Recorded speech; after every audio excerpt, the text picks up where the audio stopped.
NEB कक्षा 12 को result अब केवल विवाद होइन ठूलो प्रश्न बनेको छ हामीलाई। हजारौं विद्यार्थीबाट मेसेज आइरहेको छ, रिजल्ट अनफेयर छ, ग्रेडिङ मिलेन, 40 दिनमै रिजल्ट निकालियो। तर के चेकिङ फेयर भयो त? A+ एक्सपेक्ट गर्ने विद्यार्थीहरू आज C+ र D+ मा झरेका छन्। त्यसैले इपरेवा स्टुडेन्ट भोइस क्याम्पेन सुरु भइसकेको छ, विद्यार्थीहरूको आवाज उठाउन। यदि तपाईलाई पनि आफ्नो रिजल्ट अनफेयर लाग्छ भने हामीलाई आफ्नो भिडियो इन्स्टाग्राममा पठाउनुहोस्। तपाईको भिडियोमा यी 3 कुरा भन्नुहोस्। 1. ग्रेडिङ किन गलत लाग्यो? 2. चेकिङ/रिटोटलिङ सिस्टममा के समस्या छ? 3. यसले तपाईको फ्युचरमा कस्तो असर पार्यो?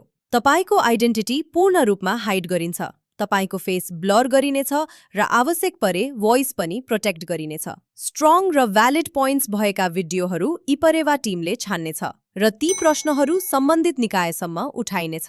तर एउटा कुरा बुझ्नुपर्छ, जीवनमा समस्या त आइरहन्छ, तर आवाज उठाउन प्लेटफर्म बलियो हुनुपर्छ। टिकटक, फेसबुक र इन्स्टाग्राममा 10,000 फलोवर्स पुगेपछि यो आवाज इग्नोर गर्न नसकिने बन्छ। यदि तपाई अहिले फलो गर्नुहुन्न भने भोलि तपाईको आवाज सुन्ने प्लेटफर्म कमजोर हुन सक्छ। फेयर ग्रेड चाहनुहुन्छ भने फेयर ग्रेड लेख्नुहोस् र फलो गर्नुहोस्।